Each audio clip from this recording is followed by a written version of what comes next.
ऐसे रासायनिक पदार्थ जो रासायनिक अभिक्रिया में भाग लेकर बिना परिवर्तित हुए रासायनिक अभिक्रिया के वेग को बढ़ा देते हैं, उन्हें हम धनात्मक उत्प्रेरक कहते हैं। और उस उत्प्रेरक की उपस्थिति में जो रासायनिक अभिक्रिया होती है उसे हम धनात्मक उत्प्रेरण कहते हैं।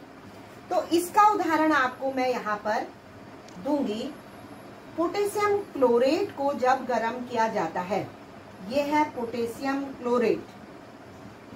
ये क्या है students? Potassium chlorate.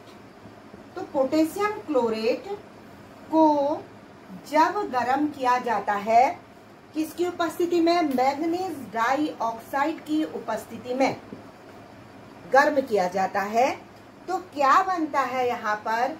2KCl potassium chloride, और इसके साथ बनती है ऑक्सीजन गैस 3O2। तो यहाँ पर आप मैग्नीज डाइऑक्साइड रासायनिक अभिक्रिया में भाग लेता है और रासायनिक अभिक्रिया की गति को बढ़ा देता है। तो 2KCl मिलते हैं पोटेशियम क्लोराइड और 3 ऑक्सीजन के अणु बनते हैं, तो यहाँ पर ऑक्सीजन गैस निकलती है। तो यह उदाहरण हमारे धनात्मक उत्प्रेरण का बहुत अच्छा उदाहरण है। अब ऐसे ही एक अन्य उदाहरण मैं बताऊं आपको। N2+3H2 ये उत्क्रमणीय रासायनिक अभिक्रिया है। तो यहाँ पर 2 अमोनिया के अणु बनते हैं, तो 1 और 3 के अनुपात में 1 नाइट्रोजन गैस और 3 हाइड्रोजन गैस। तो ये 2 हमको अमोनिया के अणु प्राप्त होते हैं, तो ये भी गैस रूप में प्राप्त होती है और इसका जो आयतन होता है वो 2 होता है। तो यहाँ पर अगर हम Fe उत्प्रेरक ले लें, लोहे का चूर्ण ले लें, तो यह रासायनिक अभिक्रिया तीव्र हो जाएगी और हमें अमोनिया प्राप्त हो जाएगी। यहाँ पर Fe उत्प्रेरक का कार्य कर रहा है और MO वर्धक का कार्य कर रहा है। तो ये रासायनिक अभिक्रिया भी आपके धनात्मक उत्प्रेरण की घटना है। अब इसके बाद मैं दूसरा उदाहरण आपको बताऊंगी।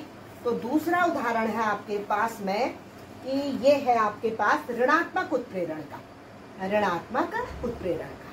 तो ऋणात्मक उत्प्रेरण में होता क्या है कि आपने पेट्रोल के बारे में सुना है। ये दूसरा प्रकार मैं बता रही हूं आपको ऋणात्मक उत्प्रेरण का। पेट्रोल में अपस्फोटन की घटना होती है। आपने अपस्फोटन पढ़ा होगा, क्रैकिंग घटना पड़ी होगी, अपस्फोटन। तो जब इंजन में पेट्रोल जाता है तो उसके घर्षण होता है अंदर। उस घर्षण को कम करने के लिए एक रासायनिक पदार्थ TEL डाला जाता है, टेट्राएथिल लेड। टेट्राएथिल लेड, ये जो टेल होता है, ये टेल ऋणात्मक उत्प्रेरक का कार्य करता है। तो इससे पेट्रोल के अपस्फोटन, क्रैकिंग की घटना कम हो जाती है। तो इंजन के अंदर गया पेट्रोल और जब इंजन के अंदर वो जलता है, इंजन को चलाने की कोशिश करता है, तो उस समय उसमें टेल भी डाला जाता होगा। ये सबको अनुभव है, सब वाहन चलाते हैं, गाड़ियां चलाते हैं, तो टेल डाला जाता है। तो ये अपस्फोटन की घटना को कम करता है। तो ये है ऋणात्मक उत्प्रेरण का उदाहरण। तो ये 2 प्रकार के आपके उत्प्रेरण की घटना हो गई, धनात्मक उत्प्रेरण और ऋणात्मक उत्प्रेरण। अब मैं आपको उत्प्रेरक की विशेषता बताऊंगी कि उत्प्रेरक क्या होता है। जैसे स्टूडेंट्स के लिए उनका टीचर एक उत्प्रेरक का कार्य करता है। पढ़ाई करिए आप लोग, समय को बर्बाद मत करिए, इस तरह के सेंटेंस हर समय स्टूडेंट्स को सुनने को मिलता है। तो ये जो सेंटेंस होते हैं, ये विद्यार्थी को, स्टूडेंट्स के लिए उत्प्रेरक का कार्य करते हैं। वो जो पढ़ाई नहीं कर रहा होता है, तो इन सेंटेंस से उसके मन में एक विचार आता है कि मुझे पढ़ाई करनी चाहिए, मुझे बार बार कहा जा रहा है। ऐसे ही माता पिता बच्चों की पढ़ाई में उत्प्रेरक का कार्य करते हैं। तो यहाँ पर जो उत्प्रेरक है, उत्प्रेरक की पहली विशेषता है कि ये जो कैटालिस्ट, ये क्या है? कैटालिस्ट रासायनिक अभिक्रिया में भाग लेता है और रासायनिक अभिक्रिया पूर्ण होने के तुरंत बाद वो जैसा लिया गया था वैसा ही हमको प्राप्त हो जाता है। एज इट इज उसकी स्थिति होती है, उसमें कोई चेंज नहीं आता। और दूसरा है, जो उत्प्रेरक होते हैं वो विशिष्ट होते हैं। विशिष्ट इसलिए होते हैं कि उत्प्रेरक रासायनिक अभिक्रिया में सूक्ष्म मात्रा में ले जाते हैं। ऐसा नहीं कि बहुत ज्यादा मात्रा ले ली और रासायनिक अभिक्रिया को तेज करना है या कम करना है, ये वाली बात नहीं होती है। विशिष्ट होते हैं, उनके जो उत्प्रेरक का जो गुण होता है वो विशिष्टता लिए हुए होता है। और अभिक्रिया में जो प्रयुक्त उत्प्रेरक है वो कैसे यूज होता है? एक प्रयोग की तरह यूज होता है। बहुत ज्यादा मात्रा नहीं ली जाती है, उसकी मात्रा लिमिट में ली जाती है। मतलब जैसी रासायनिक अभिक्रिया है उसी हिसाब से उत्प्रेरक को लिया जाता है। अब आपने पोटेशियम क्लोरेट में आपने मैग्नीज डाइऑक्साइड लिया, तो हर रासायनिक अभिक्रिया में हम MnO2 को ही नहीं लेंगे। या N2+3H2 में आपने Fe उत्प्रेरक लिया तो दूसरी रासायनिक अभिक्रिया के लिए दूसरा उत्प्रेरक होगा। अब आपके पास में, माना कि यहाँ पर मैं आपको ये है आपके पास वनस्पति तेल। वनस्पति तेल को जब हम हाइड्रोजन के साथ हाइड्रोजनेशन करते हैं, हाइड्रोजनीकरण करते हैं, और यहाँ पर जो उत्प्रेरक होता है वो होता है निकेल। तो यहाँ बन जाता है वनस्पति घी। वनस्पति घी, तो इसको हम डालडा कहते हैं। ये इक्वेशन सब बच्चों को आनी चाहिए कि वनस्पति तेल जो हमारी वनस्पतियों से प्राप्त होते हैं, राई, ये जो सूरजमुखी का बीज, अलसी, जितनी भी तिलहन वाली फसलें हैं उनसे हमें वनस्पति तेल प्राप्त होते हैं। मूंगफली, तो हाइड्रोजनेशन रिएक्शन होती है निकेल की प्रेजेंस में, तो वनस्पति घी, डालडा प्राप्त होता है। अब देखिए, आपने अलग अलग रासायनिक अभिक्रियाओं में आपने अलग अलग उत्प्रेरक को इस्तेमाल किया हुआ है, तो इसलिए ये विशिष्ट होता है। हर रासायनिक अभिक्रिया के लिए ये अलग अलग होता है। उत्प्रेरक जो होते हैं वो साम्यावस्था को परिवर्तित नहीं करते, क्योंकि अग्र अभिक्रिया बराबर पश्च अभिक्रिया होती है। तो उत्प्रेरक रासायनिक अभिक्रिया में साम्यावस्था को परिवर्तित नहीं करते। उत्प्रेरक की क्रियाशीलता पर ताप का प्रभाव भी उत्प्रेरक की क्रियाशीलता पर पड़ता है। तो अलग अलग जो रासायनिक अभिक्रिया है उनमें ताप भी अलग अलग होता है। आप देखिए, रासायनिक समीकरण उठाइए आप, तो उत्प्रेरक की जो मात्रा, ताप, ये सब अलग अलग रासायनिक क्रियाओं के लिए अलग अलग होती हैं।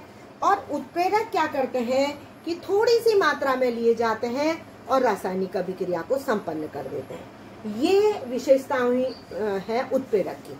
अब आता है कि भौतिक अवस्था के आधार पर उत्प्रेरक कितने प्रकार के होते हैं। तो भौतिक अवस्था के आधार पर, भौतिक अवस्था मतलब बाह्य जो अवस्था है, पहला प्रकार है समांगी उत्प्रेरक। और समांगी उत्प्रेरक की उपस्थिति में जो रासायनिक अभिक्रिया संपन्न होती है उसको समांगी उत्प्रेरण कहते हैं। तो यहाँ पर पहला प्रकार है समांगी उत्प्रेरण का, और दूसरा जो प्रकार है वो है विषमांगी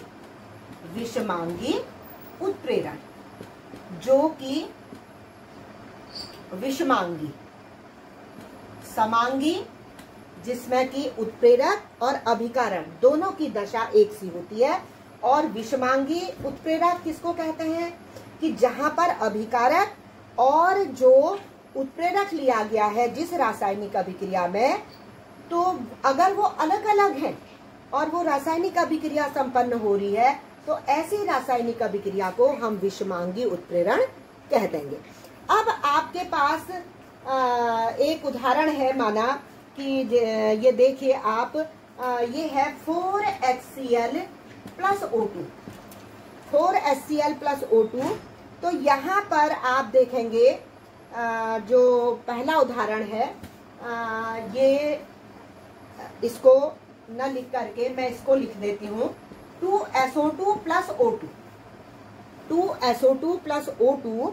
तो यहाँ पर देखिए ये नाइट्रिक ऑक्साइड गैस है, तो यहाँ पर 2SO3 बन रही है। ये गैस है, ये गैस है, ये गैस है और ये गैस है। उत्प्रेरक और अभिकारक और उत्पाद तीनों की अवस्था सेम है, एक सी है, गैस है। तो इस प्रकार का जो रासायनिक अभिक्रिया है, जो घटना है, उसे हम समांगी उत्प्रेरण कहेंगे। अब आप अगला उदाहरण ले लीजिए, कोई अगला उदाहरण जिसमें कि सब एक सी अवस्था में है, तो वो भी हमारे समांगी उत्प्रेरण की घटना हो जाएगी। अब आती है इसके बाद विषमांगी उत्प्रेरण। तो विषमांगी उत्प्रेरण का उदाहरण है N2 प्लस 3H2। तो आप देखेंगे नाइट्रोजन गैस, ये गैस, और जो Fe लिया गया है वो सॉलिड है, और 2NH3 इसमें गैस बन रही है। तो आप देख रहे हैं यहाँ पर ये अभिकारक पदार्थ, उत्प्रेरक और उत्पाद, ये तीनों ही भिन्न भिन्न है, विषम है ये। तो इस प्रकार की जो रासायनिक अभिक्रिया हो रही है उत्प्रेरक की उपस्थिति में, उसे हम विषमांगी उत्प्रेरण कहेंगे। तो ये हो गई आपके पास यहाँ पर विषमांगी उत्प्रेरण की। अब मैं आपको एक और मैं यहाँ उदाहरण बताती हूँ। तो देखिए यहाँ पर इसी को हम थोड़ा सा चेंज कर देते हैं। 2SO2 प्लस O2, यहाँ पर प्लेटिनम उत्प्रेरक ले लिया और सॉलिड फॉर्म में, या फिर आप V2O5 ले लीजिए। तो ये गैस है, ये गैस है, और यहाँ पर ये सॉलिड है, ये गैस है। तो ये हो गया आपका विषमांगी उत्प्रेरण का उदाहरण। तो इस प्रकार से दो प्रकार, भौतिक अवस्था के आधार पर जो उत्प्रेरण की घटना होती है वो दो प्रकार की होती हैं, समांगी उत्प्रेरण और विषमांगी उत्प्रेरण। इसके बाद में नेक्स्ट वीडियो में आप लोगों को वर्धक और उत्प्रेरक और वर्धक, मंदक, इनके बारे में बताऊंगी कि ये क्या है, अलग अलग इनकी परिभाषाओं को मैं समझाऊंगी। Thank you.